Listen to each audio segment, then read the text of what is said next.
కార్యక్రమాలు చేసినటువంటి పరిస్థితి అనిపిస్తుంది. దీనిపైన ప్రభుత్వం పైన వ్యతిరేకత వచ్చిందంట.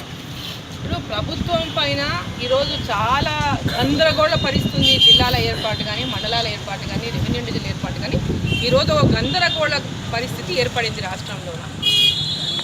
ప్రజల సమస్యలు ఎన్నో ఉన్నాయి. రైతుల సమస్యలు ఉన్నాయి, కరువులు ఉన్నాయి, ఉద్యోగాలు పక్క పిల్లలు ఉద్యోగాల కోసం చేస్తూ ఉన్నారు. అనేక సమస్యలను పక్కన పెట్టేసి ఈరోజు జిల్లాల ఏర్పాటు అనేది అతి ముఖ్యమైనది ఏం కాదు. ఇది చాలా నిదానంగా ప్రజల యొక్క అభిప్రాయాల మేరకు చాలా చక్కగా జిల్లాలను రూపొందించి ఎవరి నుంచి కూడా ఎలాంటి ఇబ్బందులు లేకుండా చేసుకునేటువంటి అవకాశం ఉంది.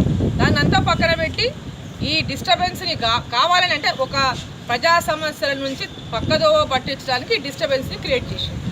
అంటే ముఖ్యమంత్రి గారు మరో మాట మాట్లాడుతున్నారు. ముసాయిదాలో పెట్టినాం, మీకు అభ్యంతరాలు ఉంటే తెలపండి, వాటిని పరిశీలిస్తాం.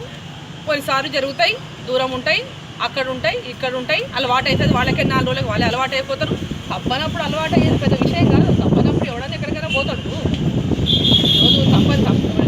రోజు నువ్వు జిల్లాకు మామూనార్కు పోవాలన్నా లేకుంటే హైదరాబాద్ పోవాలన్నా పోతారు, తప్పదు. ప్రజలను ఎందుకు తిట్టుకుంటూ పోయే పరిస్థితి నువ్వు సృష్టిస్తున్నావు. ప్రజలను చాలా అసౌకర్యానికి గురి చేసే పరిస్థితి ఒక ముఖ్యమంత్రిగా చేయడం అనేది తగదు నీకు. ఈరోజు ప్రజల సౌకర్యం కోసం ఒక ముఖ్యమంత్రి ఆలోచన చేయాలి, కానీ నాయకుల సౌకర్యం కోసం ముఖ్యమంత్రి ఆలోచించడం అనేది సరైంది కాదంటున్నాం. ఈరోజు ఆత్మకూరు, అమర్